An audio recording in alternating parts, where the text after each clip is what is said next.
మహాగణపతిం మనసా స్మరామి మహాగణపతిం మనసా స్మరామి.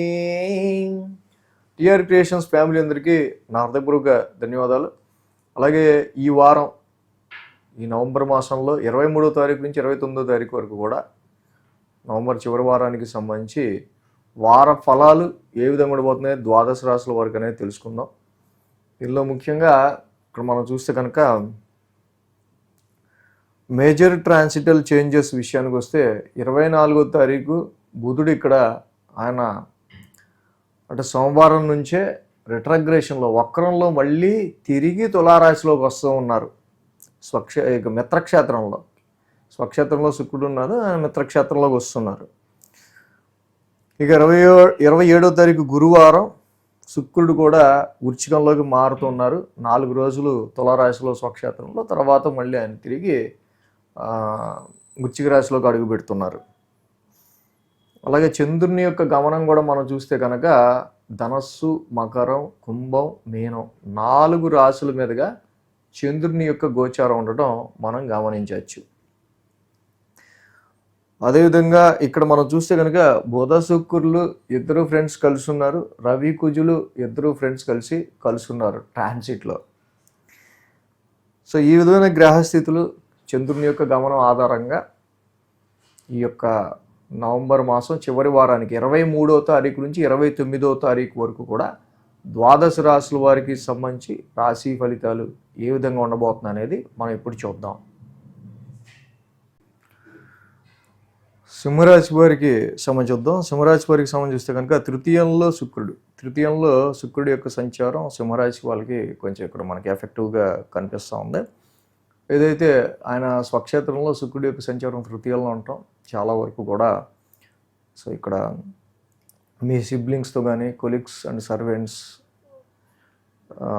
వీళ్ళందరితో కూడా ఒక మంచి క్లోజ్నెస్, మంచి ర్యాపో ఫీలింగ్ ఉంటుంది. సో ఈ టైంలో ఎవరితో గొడవ పెట్టుకోకుండా మన పని మనం చేసుకుపోదాం, అవసరమైతే ఇంకా ఏమన్నా కొంచెం అందరినీ కలుపుకుండా మన పని తగ్గించుకుంటాం అనే విధంగా అందరిని కలుపుకెళ్తూ మన పని తగ్గించుకుందాం అనే ఫీలింగ్తో ముందుకెళ్ళే ఆస్కారాలు సింహరాశి వాళ్ళకి ఎక్కువ కనిపిస్తూ ఉన్నాయి. ఈ రాశికి ఈ వారం మనం చూస్తే 5, 6, 7 స్థానాల మీదుగా చంద్రుని యొక్క సంచారం ఉంది. మంగళ, బుధ, గురు, శుక్ర, శని 5 రోజులు కూడా చంద్రబలం అయితే అనుకూలంగా ఉంది. సో పరిస్థితి ఎలా ఉందనే చూద్దాం. ఈ రాశికి పంచమ స్థానం నుంచి చంద్రుని యొక్క సంచారం ఉండటం. సో మెయిన్గా పంచమంలో చంద్రుడు అంత అనుకూలత ఎవరు ఆయన న్యాచురల్ ట్రాన్సిట్లో. ఆ రాశిపతి గురుడు మళ్ళీ 1000 స్థానంలో వక్రస్థితిలో ఉన్నారు. ఇన్వెస్ట్మెంట్స్ రీత్యా కానీ సంతానపరమైన విషయాలు వచ్చా కానీ ఓవర్ ఎక్స్పెండిచర్ అనేది మనకి ఇక్కడ కనిపిస్తూ ఉంది. సో కాబట్టి ఈ ఓవర్ ఎక్స్పెండిచర్ విషయంలో కొంచెం జాగ్రత్తగా ఉండాల్సిన అవసరం ఉంది. సో ఏదైనా సరే అలాగే ఆరోగ్యపరమైన విషయాల రీత్యా కూడా కొన్ని హెల్త్ మ్యాటర్స్, ఆరోగ్యపరమైన విషయాల రీత్యా కూడా ఈ రాశి వాళ్ళకి ఏదైతే ఈ గురువు గారి యొక్క సంచారం 1000 స్థానంలో రెట్రగ్రేషన్లో జరుగుతూ ఉందో ఆరోగ్యపరమైన విషయాలు రీత్యా కూడా కొంచెం జాగ్రత్త వహించడం అనేది మంచిదిగా కనిపిస్తూ ఉంది.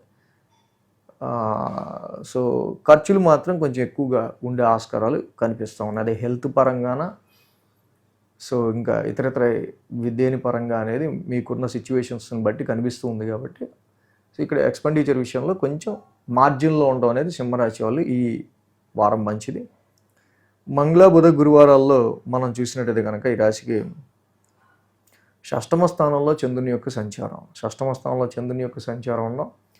సో ఆ రాశ్యాధిపతి కూడా యాక్చువల్గా శని అష్టమ స్థాన సంచారంలో ఉన్నారు. సో కాబట్టి ఇక్కడ మెయిన్ ఆరోగ్య పరిస్థితుల రీత్యా అయినా, కోర్టు కేసెస్, కాన్ఫ్లిక్ట్స్, కొన్ని వివాదాస్పద విషయాలకు సంబంధించిన విషయాలు రీత్యా అయినా ఇలాంటి విషయాల్లో చాలా వరకు కూడా కొంచెం ఈ రాశి వాళ్ళు, సింహరాశి వాళ్ళు కొంచెం ఎక్కువ సబ్కాన్షియస్ మైండ్ని సో ఇలాగే జరుగుతుంది, ఇలాగే ఉంటుంది అనే ఒక వ్యూ మీరే పెట్టేసుకున్నారంటే అక్కడ జరిగేది కొంచెం మనకి సడన్ ట్రాన్స్ఫర్మేషన్లో ఏం జరుగుతుంది అనేది మనకు తెలియదు జనరల్గా.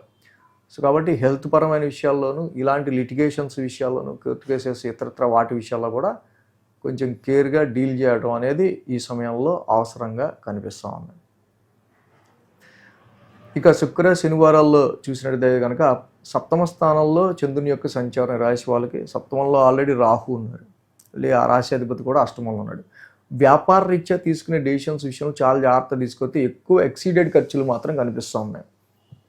వివాహాది శుభకార్యాల విషయంలో కూడా డెఫినెట్గా సింహరాశి వాళ్ళకి సంబంధించి మెయిన్గా ఏదైతే మ్యారేజ్ మ్యాచెస్ చూసుకుంటారో అవన్నీ వాటి విషయంలో క్షుణ్ణంగా ఒక పూర్తి అవగాహనతో డెసిషన్ తీసుకోవాలి తప్పించి ఆదరాబాదరాగా. సప్తమంలో రాహు లాంటి గ్రహం ఉన్నప్పుడు ఎప్పుడూ కూడా ఏదో ఉన్న పలానా నేను అప్పుడు చూసింది వేరే అని అనుకుంటుంటారు. కాబట్టి కాంట్రాక్ట్స్ తీసుకునే విషయంలో అయినా, బిజినెస్ కాంట్రాక్ట్షిప్లో అయినా, లైఫ్ పార్ట్నర్కి సంబంధించి మ్యారేజ్ మ్యాచెస్ చూసుకునే విషయంలో అయినా చాలా జాగ్రత్తగా కేర్గా డెసిషన్స్ అనేవి తీసుకోవడం. వ్యాపారపరమైన విషయాలు కూడా లాసెస్ రాకుండా జాగ్రత్తగా మీరు ప్లాన్ చేసుకుంటూ ముందుకెళ్ళడం అనేది సింహరాశి వాళ్ళకి చాలా అవసరంగా కనిపిస్తుంది. అలా 2 మేజర్ ప్లానెట్స్ ఇక్కడ వ్యయంలో గురుడు ఉన్నారు, అలాగే లాంగ్ టర్మ్ ప్లానెట్ కూడా శని అష్టమంలో ఉన్నారు. ఇక్కడ 2 మేజర్ ప్లానెట్స్ అనేవి దుస్థానాల్లో ఉన్నాయి. సో కాబట్టి తీసుకునే నిర్ణయాలు, చేసే ప్రయత్నాలు అన్నిటిలో కూడా చాలా వరకు కాలభైరవాష్టకం ఈ రాశి వాళ్ళు చదువుకోవటం చాలా మంచిది. కాలభైరవాష్టకం చదువుకోవటం వల్ల, శ్రీరామ రక్షా స్తోత్రం చదువుకోవటం వల్ల ఇలాంటి సంకట పరిస్థితులు అని ఎందుకు అన్నామంటే దుస్థానాల్లో గ్రహాలు ఉన్నాయి కాబట్టి. మిగతా అప్పుడు ఏవి పెద్ద డ్యామేజ్ ఏం చేయవు. దుస్థానాల్లో గ్రహాలు ఉన్నప్పుడు అవి మనల్ని అనవసరంగా ఇబ్బంది పెడతా ఉంటాయి. కాబట్టి శ్రీరామ రక్షా స్తోత్రం, కాలభైరవాష్టకం ఈ 2 చేసుకోవటం, శనికి కేజింపావు నల్ల నువ్వులు, ఓ బ్లాక్ క్లాత్ శనివారం దానం ఇవ్వటం, గురుడికి కేజింపావు శనగలు, ఒక ఎల్లో క్లాత్ గురువారం దానం ఇవ్వటం. సో ఇలా చేసుకుంటూ ధరణి ఇక్కడ శనికి నీలాంజన సమాభాసము, గురుడికి దేవానాంచ ఋషీనాంచ ఈ 2 గ్రహశాంతి మంత్రాలు చదువుకోవటం వల్ల సింహరాశి వాళ్ళకి ఇంకా కొంచెం బెటర్ రిజల్ట్స్ అనేవి ఉంటూ ఉంటాయి. అందున ఈ రాశి వాళ్ళకి సంబంధించి మనం మెయిన్గా చూస్తే harsh and aggressive fiery planets 2 కూడా అర్ధాష్టమంలో ఉన్నాయి. ఫ్యామిలీ ప్రాబ్లమ్స్, ఫ్యామిలీ రీత్యా, కొంచెం ప్రాపర్టీస్ రీత్యా, కొంచెం ఫ్యామిలీ ఫిక్స్డ్ అసెట్స్ రీత్యా ఇన్నర్ పీస్ అనేది కొంచెం డిస్టర్బ్ అయ్యే ఆస్కారాలు డొమెస్టికల్గా వచ్చే రెస్పాన్సిబిలిటీస్ వల్ల కనిపిస్తుంది. అలాగే వీటి విషయాల్లో కూడా కొంచెం కాన్సన్ట్రేటెడ్గా ఉండండి. ఈ వీడియో కనుక మీకు నచ్చినట్లయితే లైక్ చేయండి, షేర్ చేయండి. మరిన్ని అప్డేట్స్ కోసం సబ్స్క్రైబ్ చేయడం మాత్రం మర్చిపోకండి.